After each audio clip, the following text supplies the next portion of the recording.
할렐루야. 9월 2일 수요일입니다. 예레미야 26장 16절부터 24절까지 말씀을 보겠습니다.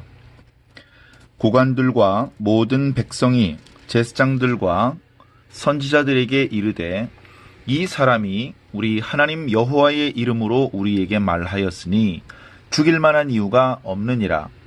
그러자 그 지방의 장로 중 몇 사람이 일어나 백성의 온 회중에게 말하여 이르기를 유다의 왕 히스기야 시대에 모레셋 사람 미가야가 유다의 모든 백성에게 예언하여 이르되 만군의 여호와께서 이와 같이 말씀하셨느니라. 시온은 밭같이 경작지가 될 것이며 예루살렘은 돌무더기가 되며 이 성전의 산은 산당의 숲과 같이 되리라 하였으나 유다의 왕 히스기야와 모든 유다가 그를 죽였느냐? 히스기야가 여호와를 두려워하여 여호와께 간구하매 여호와께서 그들에게 선언한 재앙에 대하여 뜻을 돌이키지 아니하셨느냐?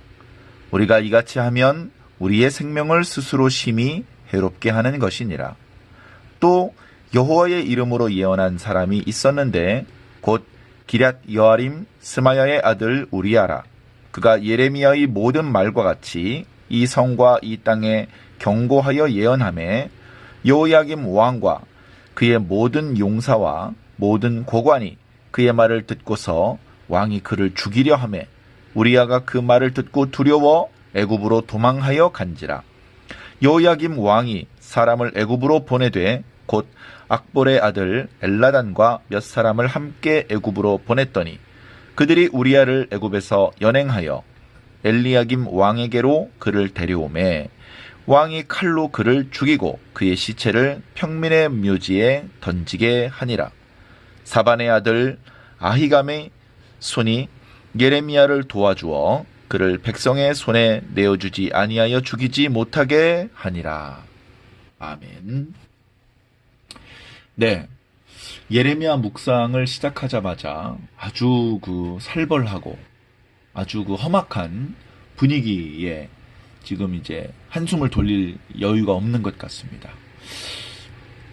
예레미야가 하나님의 말씀이 임하여서 하나님께서 명하신 대로 성전 뜰에 서서 예언했습니다.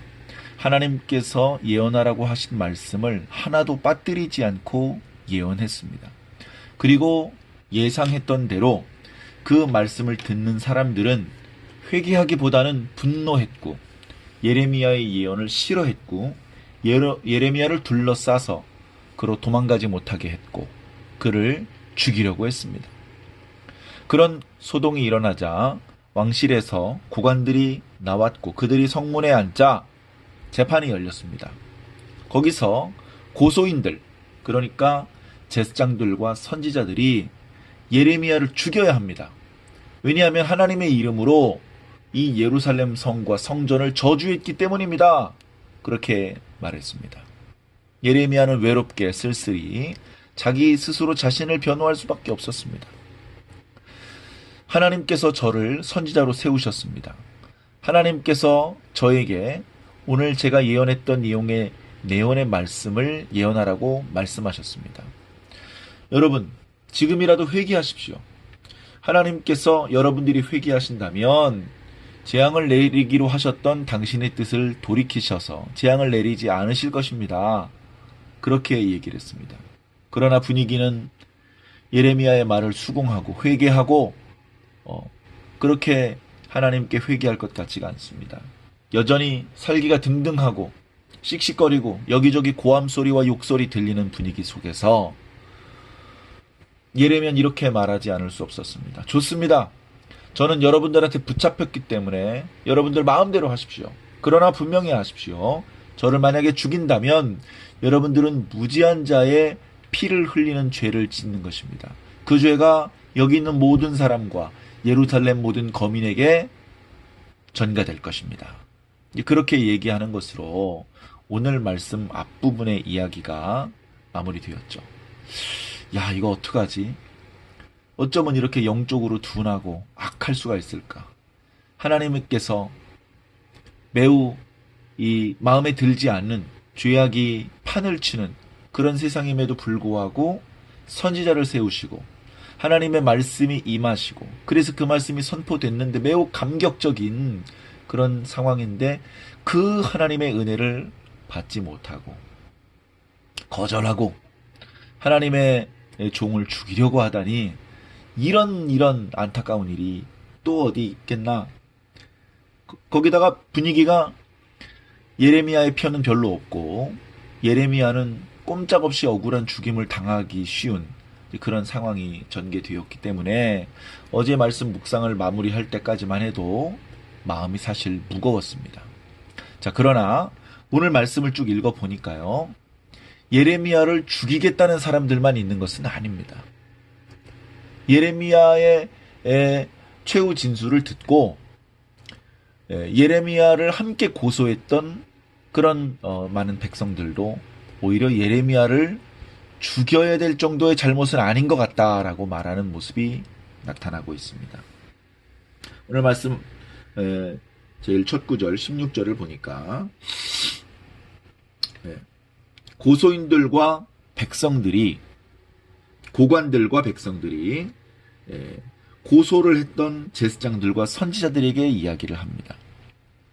말하기를 이 사람은 자기 이름으로 말한 게 아니고 하나님의 이름으로 말했기 때문에 이 사람을 죽일 만한 이유가 없다. 다시 말해서 잘못이 있다면 만약에 그 말이 문제가 있는 것이라면 하나님께서 책임지실 것이다. 이 사람은 그냥 하나님이라는 분의 말씀을 전달한 책임이 있을 뿐이다. 이 사람은 잘못이 없다. 만약에 이 사람이 하나님의 이름으로 한 것이 아니고 자기 이름으로 그러니까 자기 생각을 그렇게 말한 것이라면 하나님의 도성 예루살렘을 저주하신 것이기 때문에 기분 나쁜 일이고 그것은 처벌을 받아야 될 일이 될 수도 있겠죠. 그러나 이 사람은 자기 의견을 말한 게 아니다. 하나님께서 말씀하라고 하신 말씀, 그 내용을 말했을 뿐이다. 그 내용이 듣기에 뼈아프고 듣기에 불쾌할 수도 있지만 그건 어쩔 수 없다. 그건 이 사람한테 책임을 물을 수 있는 일이 아니다. 그렇게 이야기하고 있는 것입니다. 그렇게 이제 고관들과 사람들이 백성들이 제사장들과 선지자들한테 이야기를 할 때 그때 마침 그 지방 장로들 중에 몇 사람이 예전에 있었던 일을 예를 들면서 뭔가 의견을 진술을 합니다. 예전에 그러니까 뭐 거의 100년 전에 히스기야 시대의 이야기를 말합니다. 100년도 더 됐겠네요. 히스기야 시대에 미가라는 선지자가 있었다. 미가 선지자 우리 잘 알지 않습니까? 미가서를 기록했었던. 자, 그 선지자가 있었는데 그 선지자가 예루살렘과 유다를 향해서 축복의 예언만 한 게 아니다. 그때도 지금처럼 예언했었다. 예루살렘 경작지가 될 것이다. 사람 살지 않다. 여기 이 성전 주변은 돌무더기가 될 것이다. 그 말은 도시가 성벽이 무너지고 사람들이 다 쫓겨나고 거기 사람이 살만한 곳이 못 된다. 그러니까 도시와 국가의 멸망을 예언한 것인데 그렇게 예언했을 때 히스기야 왕과 유다 백성들이 미가를 잡아 죽였냐? 야, 기분 나쁜 소리 한다. 그래서 잡아 죽였냐? 안 죽였다. 히스기야가 오히려 그 말씀을 듣고 두려워서 무릎을 꿇고 여호와 하나님께 기도했다. 그러자 하나님께서 그 기도를 들으시고 그 유다와 예루살렘에 쏟으시려는 당신의 재앙을 거두셨다. 이렇게 예레미야를 통해서 우리에게 하나님의 경고의 메시지가 온 것은 어떻게 보면 아직 희망이 있는 것이다. 그런데 그런 어떤 경고의 메시지를 무시한다면 그것은 우리가 스스로 우리의 생명을 해롭게 하는 것이다. 그렇게 이야기를 했습니다. 그러니까 예레미야를 죽여서는 안 된다는 말이죠. 이 지방 장로님들 중에 몇 분이 히스기야 시대의 미가라는 선지자 그 이야기를 예로 든 것뿐 아니고 최근에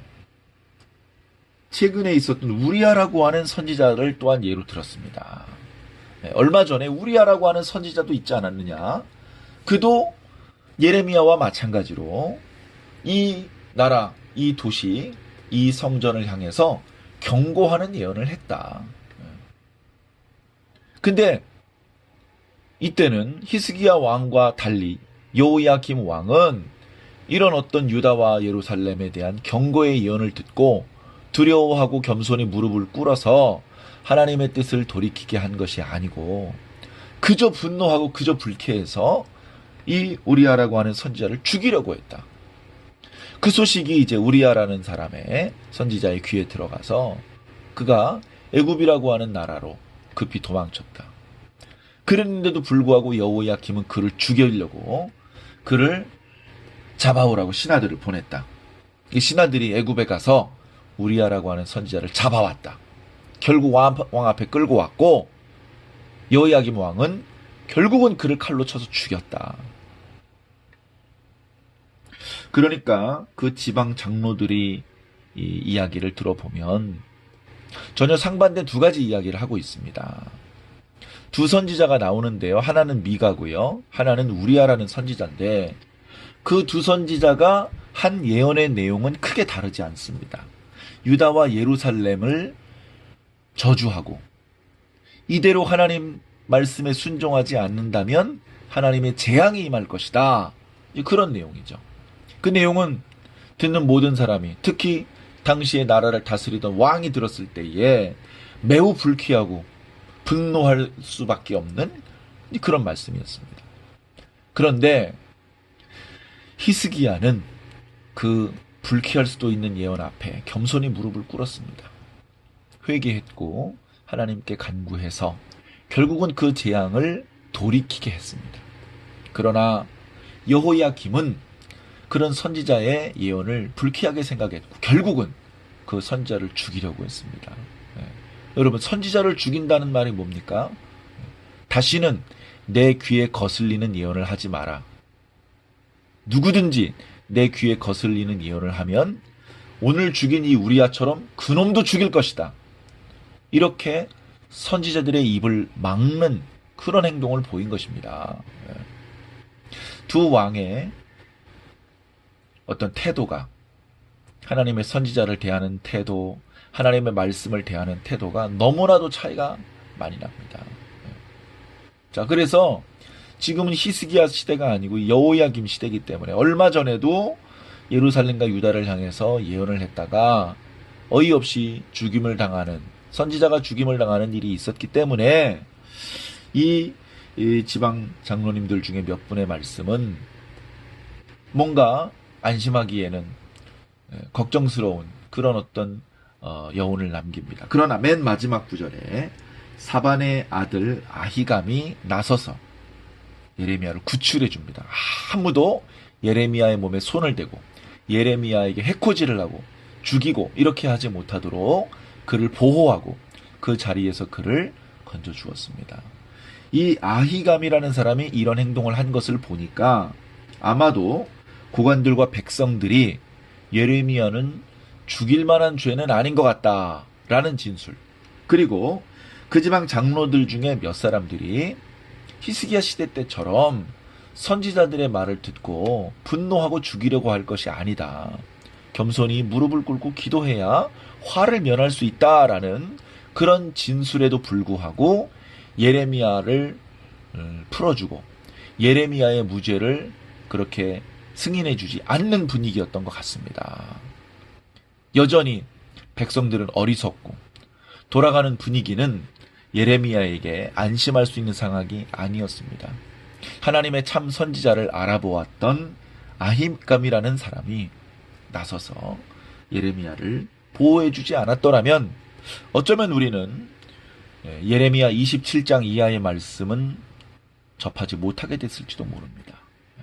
참 감사하게도 선지자들을 보호하고 선지자들을 위해서 기도하고 선지자들의 말씀을 달게 듣고 선지자들을 죽이지 않으려고 보호하려고 하는 그런 입장도 있다는 것을 오늘 말씀을 보면서 조금은 마음이 안정이 됩니다. 제사장들과 선지자들은 계속해서 예레미야를 죽이려고만 하고 있죠. 오늘날도 교회를 죽이려고 하는 그런 세력들이 있습니다.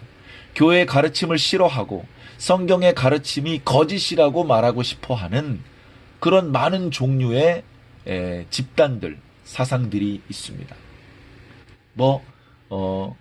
창조 이래로 또 예수 그리스도 부활하신 이후에도 수없이 많은 사상들 또는 집단들이 교회를 미워했고 교회의 가르침을 부정하려고 했습니다. 그러나 그렇게 되지 않았죠.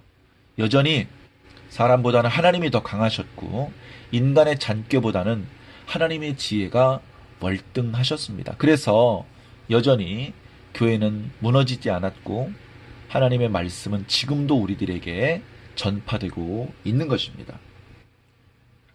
자, 그렇게 예레미야가 위기 중에 있었는데 제사장들과 선지자들이 예레미야를 미워하고 그를 모함해서 죽이려고 했었는데 결국 고관들과 백성들이 예레미야를 변호하는 변호인이 되었습니다. 또 그 지방 장로들 중 몇 사람이 용감하게 나와서 과거 히스기야 시대에 미가 선지자의 말씀을 두렵게 달게 듣고 회개 기도함으로 재앙을 모면했던 이야기를 또한 해주었고, 마지막으로 사반의 아들 아히감이 예레미야를 여전히 이런 변호인들의 변론에도 불구하고 충분히 안전이 보장되지 않는 상황 속에서 용감하게 나와서 예레미야를 구출하고 그 어떤 백성도 그 누구도 예레미야를 해코지하거나 죽이지 못하도록 지켜주었습니다. 그렇게 해서 예레미야는 살아남았고 계속해서 하나님의 말씀이 예레미야에게 임하며 우리는 예레미야를 통해서 하나님의 말씀을 또 듣고 만날 수 있게 되는 것입니다. 오늘날에도 마찬가지입니다. 하나님의 말씀은 지금도 이 땅에 임하고 계시며 그 말씀은 지금도 선포되어야 됩니다. 그 말씀의 내용은 우리들의 귀에 달지 않을 수도 있습니다. 우리들의 귀에 불쾌할 수도 있습니다. 받아들이고 싶지 않은 내용일 수도 있습니다. 그럼에도 불구하고 우리의 기호에 맞게 하나님의 말씀을 편집하려고 하면 안 됩니다. 하나님이 기준입니다. 하나님은 움직일 수 없습니다. 하나님이 기준이고 그 기준인 하나님의 말씀을 따라서 우리가 움직여야 됩니다. 하나님의 말씀이 아니라고 하면 내 생각엔 맞는 것 같은데 아닌 것으로 내 생각을 바꾸어야 됩니다. 내 생각, 내 의견을 내려놓고 하나님의 것을 내 것으로 받아들이는 자가 가장 지혜롭고 가장 강한 자가 될 수 있을 것입니다. 사랑하는 성도 여러분, 또는 영상으로 이 말씀을 함께 묵상하고 있는 여전히 사랑하는 많은 성도 여러분, 주님의 이름으로 진심으로 사랑합니다. 우리는 여러 어려움 속에 위기 속에 있을지라도 계속해서 하나님의 말씀의 인도를 받아야 합니다. 하나님의 성령의 인도를 받아야 됩니다. 다른 것에 의해서 흔들리지 않으시기를 바랍니다. 어려움이 있을 수도 있고 또 여러 가지로 불편이 있을 수도 있고 마음의 갈등, 불쾌함, 여러 가지 이 신앙을 계속 이어가기 어렵게 만드는 것이 나타날 수 있습니다. 그럼에도 불구하고 우리는 계속해서 오직 하나님의 말씀만을 따라가야 됩니다. 하나님의 말씀을 따라서 하나님의 놀라우신 구원과 은총을 꼭 경험하게 되시기를 예수님 이름으로 간절히 축원합니다. 잠깐 기도하겠습니다. 사랑의 하나님, 감사합니다.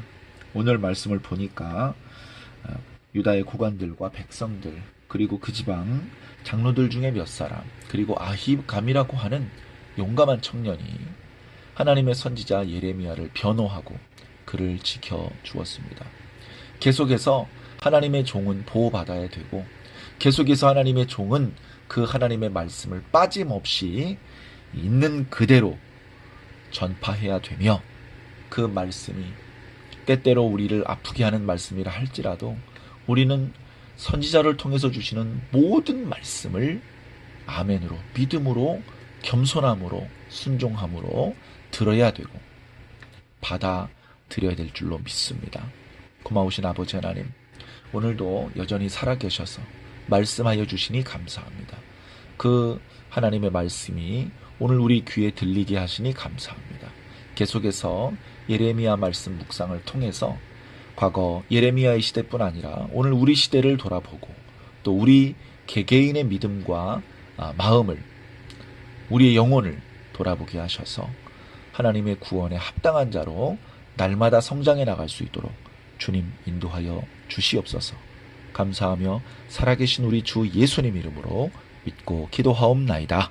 아멘.